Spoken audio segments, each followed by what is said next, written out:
आरक्षण का मुद्दा चुनाव में खूब चला था। एक तरफ से मुस्लिम आरक्षण की बात कही गई थी, तो दूसरी तरफ से जाति आरक्षण का मुद्दा खूब उछला था। आज इसी से जुड़ा बड़ा फैसला आया है, जिसने आरक्षण की राजनीति को एक्सटेंशन दे दिया है। अब आरक्षण की सीमा बढ़ाने के लिए सुप्रीम कोर्ट की रेस लग सकती है। बिहार में आरक्षण की सीमा बढ़ाए जाने के नीतीश सरकार के फैसले को आज पटना हाईकोर्ट ने खारिज कर दिया। नीतीश सरकार ने राज्य की सरकारी नौकरियों और शिक्षा संस्थानों में एससी, एसटी, ओबीसी और ईबीसी के आरक्षण की सीमा 50% से बढ़ाकर 65% करने का फैसला लिया था। नीतीश कुमार की आरजेडी के साथ गठबंधन वाली सरकार ने नवंबर 2023 में आरक्षण बढ़ाने का फैसला लिया था। इसका आधार अक्टूबर 2023 की जातीय जनगणना को बनाया था। फैसले को पटना हाईकोर्ट में चुनौती दी गई थी, जिसमें कहा गया था कि आरक्षण सामाजिक और शैक्षणिक पिछड़ेपन पर दिया जाना चाहिए। बिहार सरकार का फैसला अनुच्छेद 16(1) और 15(1) का उल्लंघन है। बिहार सरकार का फैसला आरक्षण की तय सीमा का सीधा उल्लंघन है। 65% आरक्षण के बाद सामान्य वर्ग के गरीबों का 10% जोड़ने पर कुल आरक्षण 75% हो जाता। इन्हीं दलीलों को मानते हुए पटना हाईकोर्ट ने आज नीतीश का फैसला खारिज किया। लेकिन अब इस पर सियासी होड़ शुरू हो गई है। पहले आरजेडी ने कहा कि अगर नीतीश सरकार फैसले के खिलाफ सुप्रीम कोर्ट नहीं गई तो विपक्ष जाएगा।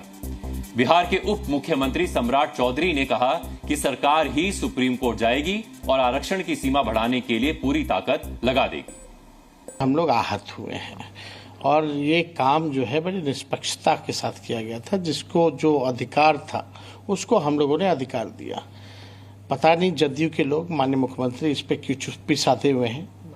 कई बार माननीय मुख्यमंत्री जी ने मोदी जी का पैर पकड़ा है।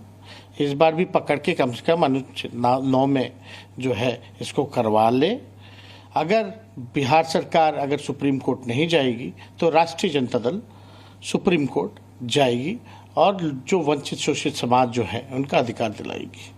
जातीय जनगणना के बाद जो दलित वर्ग के, आदिवासी वर्ग के, अति पिछड़े वर्ग को आरक्षण की सीमा बढ़ाई गई थी, तो और बिहार जैसे प्रदेश में सबको आरक्षण है। स्वर्ण समाज हो, गरीब हो, पिछड़े हो, दलित हो, सबको आरक्षण। इसलिए हम सुप्रीम कोर्ट जाएंगे और सुप्रीम कोर्ट से न्याय मांगेंगे कि हमको आरक्षण की सीमा बढ़ाने का अधिकार देने की कृपा करें। आज के फैसले के बाद विपक्ष की रणनीति नीतीश कुमार पर दबाव बनाने की दिख रही है, ताकि वो 12 सांसदों को समर्थन का वास्ता देकर मोदी सरकार पर इस आरक्षण को 9वीं अनुसूची में डालने का दबाव बनाए। चुनाव में बीजेपी को आरक्षण विरोधी बताकर प्रचार किया गया था। इससे पहले छत्तीसगढ़ और झारखंड सरकारें भी आरक्षण पर ऐसी मांगे कर चुकी हैं। अब बात बंगाल की, जहां चुनाव के बाद भी हिंसा का दौर जारी है। बीजेपी का आरोप है कि सीएम ममता बनर्जी के दबाव में बंगाल पुलिस हिंसा रोकने के बजाय उसे बढ़ावा दे रही है। लेकिन आज बंगाल के गवर्नर सीवी आनंद बोस ने तो बंगाल पुलिस पर एक बहुत बड़ा आरोप लगा दिया है। गवर्नर आनंद बोस ने कहा है कि मेरे पास कारण है जिनकी वजह से मुझे लगता है कि राजभवन में तैनात कोलकाता पुलिस के मौजूदा दल की वजह से मेरी सुरक्षा को खतरा है। उन्होंने कहा है कि मैंने बंगाल की मुख्यमंत्री ममता बनर्जी को सूचित किया था कि राजभवन में कोलकाता पुलिस के साथ मैं असुरक्षित महसूस कर रहा हूं, लेकिन कोई कार्रवाई नहीं हुई। राज्यपाल बोस के मुताबिक राजभवन में तैनात पुलिसकर्मी उनकी और उनके अधिकारियों की गतिविधियों की जासूसी कर रहे हैं। पुलिसकर्मियों को अपने राजनीतिक आकाओं का मौन समर्थन प्राप्त है। अब बंगाल के गवर्नर को बंगाल पुलिस से डर क्यों लग रहा है, ये समझने वाली बात है। कुछ दिन पहले राजभवन में तैनात बंगाल पुलिस ने बीजेपी के नेता शुभेंदु अधिकारी और चुनाव के बाद हुई हिंसा के कथित पीड़ितों को राजभवन में प्रवेश करने और राज्यपाल बोस से मिलने से रोक दिया था, जबकि राज्यपाल ने इसके लिए लिखित अनुमति दी थी, जिसके बाद शुभेंदु अधिकारी राजभवन परिसर में ही धरने पर बैठ गए थे, लेकिन राज्यपाल से मुलाकात नहीं कर पाए थे। इस घटना के बाद सोमवार को राज्यपाल बोस ने राजभवन में तैनात बंगाल पुलिस कर्मियों को तत्काल राजभवन परिसर खाली करने का आदेश दिया था।